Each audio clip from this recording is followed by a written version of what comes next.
ಈಗ ತಾನೇ ನ್ಯಾಚುರಲ್ ಆಗಿ ಬೆಳೆದಂಥ ಹಣ್ಣನ್ನು ಕಿತ್ತಿದ್ದೀವಿ. ರಾಮ್ಫಲ್ ಅಂತ, ಏನು ಕೆಮಿಕಲ್ಸ್ ಇಲ್ಲ, ಎಂಥದ್ದು ಇಲ್ಲ. ಸೊ ಇದನ್ನು ಓಪನ್ ಮಾಡೋಣ, let us taste it.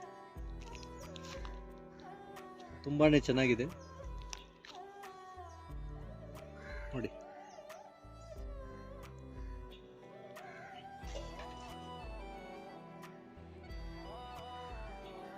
Okay, let us taste this.